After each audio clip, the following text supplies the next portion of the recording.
Hey guys, Scripted here with another video, and it looks like they just released a TV spot or whatever special look today for the Andor Season 2.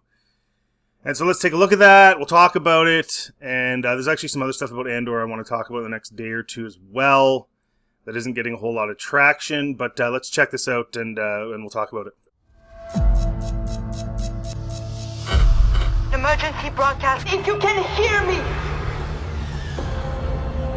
One thing about the show, you certainly can't deny some of the visuals. Like, they did do a good job of that. Otherwise, there's some problems, which we've obviously discussed, but anyway. We are not who we were when we started. Imperial ships are already landing. So they've showed this scene, like, in every single TV spot, all the photo releases. They're really banking on this being, like, a big deal to everybody. The Gorman Massacre, which is another thing from the EU that they just seem to keep poaching from the EU despite the fact there was no source material, and like they just keep doing it, but it's like, I thought there was no source material and it's all legends now, and you know, we need to speak out, we need to stand up. Is there no one who can help us? We need a pilot, a soldier. Again, really good visuals. It's all about that Gorma situation, a lot of that in this. Again, visually it's great. It's just, is it going to be slow? Is it going to be drawn out? I don't think it is in this season, because again, they're packing in like 4 seasons into one now. So they're going to go from this long, drawn out, dramatic first season to, I think, what the expectation would be, that if they're packing that much in, it's going to be probably quite action-packed. So it's going to feel different, I think. And again, it just speaks to the disorganization and the fact that they've lost money and the fact that they've had to cut back on things, that now you're kind of sacrificing the flow that you originally had. I might not like it, but that was the flow that this show was going to go in to now this other style, it looks like to me. So I guess we'll see, but Everything I did for the rebellion. And of course you haven't, yeah, I know. The thing is, if you're gonna do a show like this, you kind of have to put it in there based on the timeline. It is a member berry, but you kind of have to. So it's not like a Filoni member berry. It's just kind of a necessary berry, a Nessa berry. Evolutionary movements are spontaneously happening all over the galaxy. It's kind of more of a lot of the same stuff we saw. What's funny, he says all these rebellious things are happening spontaneously all over the galaxy. And then earlier in the special look or whatever, it showed that emergency broadcast where, you know, the ladies like yelling or whatever. You know, what's funny about this is, in my re-edited sort of sequels reimagined that I have on my channel, if you ever check it out, in the 9th film, so I did the 7, 8, 9 sort of redo. In my story, this is literally what happens. It's actually 3PO that sends out the signal. And all of a sudden, all these... And, you know, he name drops Poe Dameron and all this stuff, these famous people that people would know. And that's what gets the resistance started, or the rebellion, the last kind of rebellion started, into all these different systems at the same time. So, yeah, interesting that he kind of went with the same, the same idea, which is cool. How those come together is the stuff of our story.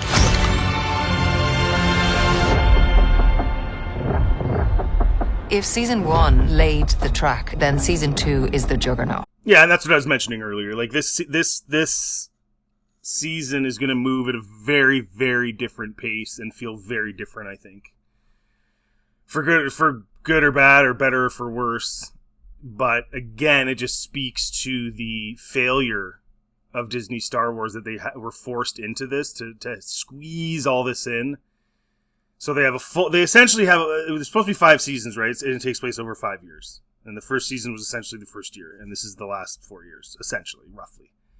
And now we're going to get 3 episodes a week that represent a year leading up to Rogue One, instead of having a season of each of those. So they've condensed it, which personally I think from like a Star Wars feel is a good thing, because I think the first season just was way too laggy, took way too long. So it might actually feel a lot more like Star Wars if they, you know, go ahead and squeeze it and condense it. So that might not be the worst thing in the world. It's just sad that it's not happening organically. It's happening because of business. The Empire cannot win. Well, they haven't won yet. We're building a real army. The rebellion's everywhere now. Galaxy of opportunities. The insurgents have weapons at this point. We're counting on it. Obviously, this is implying that the Empire is setting a trap. Maybe they allowed them to get access to stuff they shouldn't have so that they could cause some sort of uprising and maybe do something that looks bad to the rest of the galaxy. I'm talking about the rebels, so that the Empire in their mind can justify what they're going to do. Okay. These 12 episodes are going to take us over the next 4 years into Rogue One. The complexity of the show, the possibilities of the show. It has to be all in. Nobody's allowed in here. Again, a lot of this Gorman stuff, it makes me feel like the one entire 3-episode pack is like basically Gorman. I don't know. I could be wrong, but it feels like that. It feels like they do a lot of stuff on that. And I feel like that was a lot of the budget of the show. I'm going to talk more about that in a different video. Are you thinking like a thief? I'm thinking like a soldier. Think like a leader. I thought we already had these speeches. Didn't Luthen already have these speeches with him? Didn't they already go over this, the leader thing? And didn't they do that in season 1? Let me know in the comment section. I'm pretty sure this has already happened. Like, they've already had these little father-son pep talks, haven't they? So that to me looks like he's transporting something like a weapons cache or something, and then he's got the 2 guys protecting him, and maybe he's just taking off or just landing. Okay. The size and scale of this production is unparalleled. The sets and... Okay, so on the one hand, I'm wondering to myself, like, why was this show given such a huge budget, and why is it so elaborate, and is it the big art piece move for them, and what... Part of me thinks that, like, after Rogue One, they, like, thought, well, this is definitely going to be this huge success, so they gave it whatever it was, the $250 million budget. And then with season 2, they kind of had to, because then you're packing in 4 seasons into 1 season. So, it's just, yeah, again, speaks to kind of the mess. Because, season 1 did not do well ratings-wise or viewership-wise. But they obviously spent a lot of money. And I will say, I've been very critical of the lack of aliens on this show. And I'm still critical of that, but it was nice to see. And it was nice to see these 2 species. That was kind of cool, actually. I'm not even going to lie, that is actually pretty cool to see that. So, I mean, I'm not optimistic, but maybe I'll be shown something super cool with this. I don't know. The costumes are breathtaking.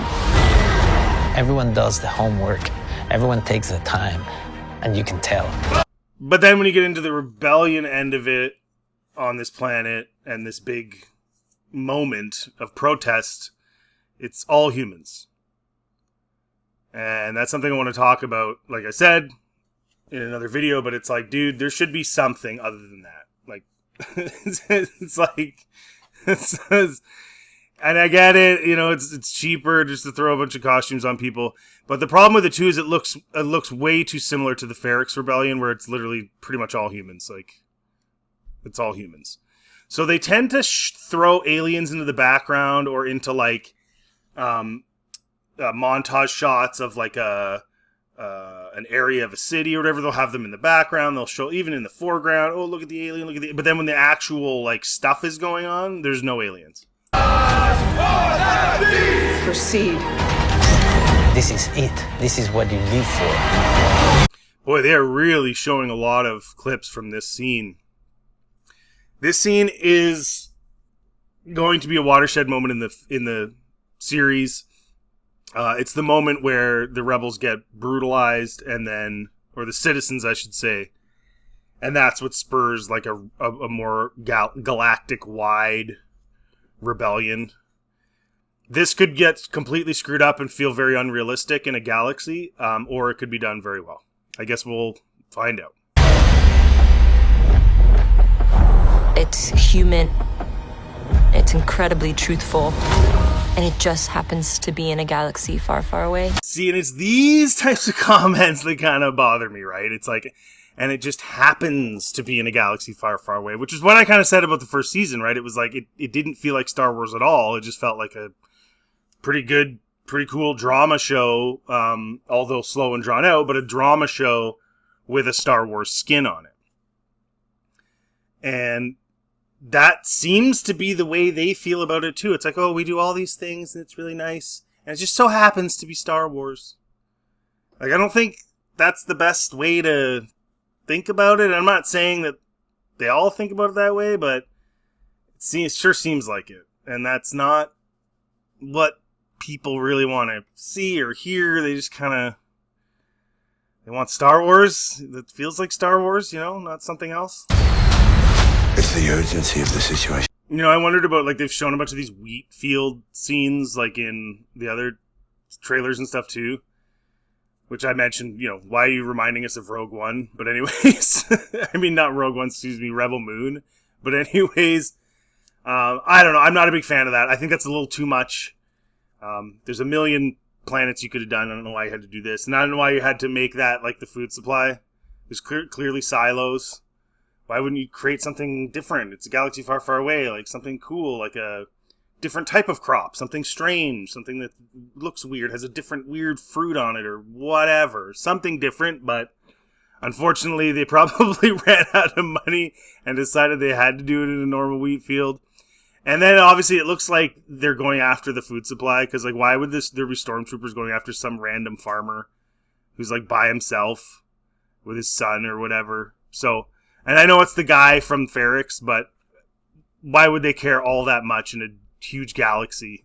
I have to think there's two sides to it, that they're probably going after the food supply for some reason as well. Which again is wheat, which is like, it's too bad they didn't do something different, something completely original. Not palpable. Lock it! Okay, so what's her name again? Bix or whatever? So she's also at the farm. So maybe it isn't about, maybe it's just about them. I don't know, maybe it's not about the food supply. I don't know. It's like 3 random people, and the Empire's gonna spend resources. That looks like an Imperial officer. I don't know. It just doesn't feel like it makes that much sense based on like the greater picture that they'd be fussing over them, but whatever, maybe I'm wrong, and maybe that is Ferrix. I don't know. We'll see, I guess. If we do not stand together, we will be crushed. Okay, and then it's the same kind of drama as the first season. Oh, all the different rebel people have different motives, and they have to learn to be a team. In a very broad sense, though. It's not. It doesn't feel intimate like it does in, say, the original Star Wars or even the prequels with the main characters and stuff. It feels like a very sort of broad brush, which is a way. I guess that's a way to tell a story. I don't know that I would go that far. I would think that most people would be pretty happy to join the rebellion because the Empire sucks. I don't see why they would really be squabbling all that much, but that's just me. This is the end. Have no expectations. Okay, there's a couple issues with this right here. First of all, why is their ranking badges, or why are there ranking badges on the opposite side they're supposed to be? And then why do we need these stripes? It's too much. It's too much. It looks corny. They went too far with that. I know it's a nitpick, but one of the things that was cool about the Imperial officer uniforms is that they are simple. Now we're getting into, stripes and angles. It's starting to look like a hockey jersey. Like, I don't know.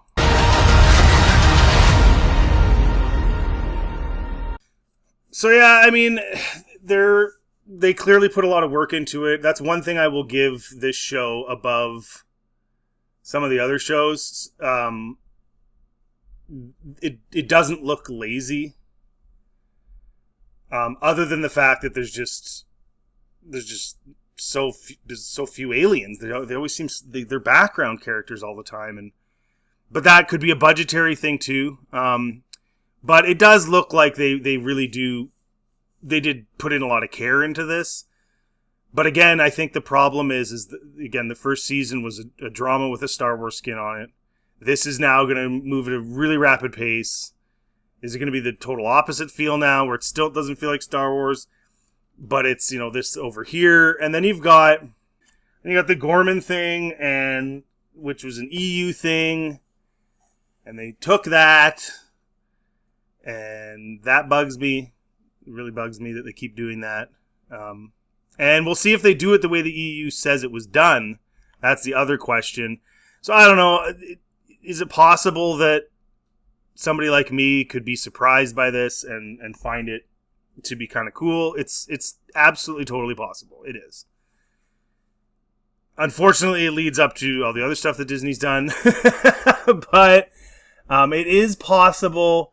Do I think it's probable? Probably not. But I guess we'll find out. Let me know in the comment section what you think. If you like this content, please like, subscribe. It always helps the channel. Feel free to check out anything else on my channel. Have yourselves a really good day.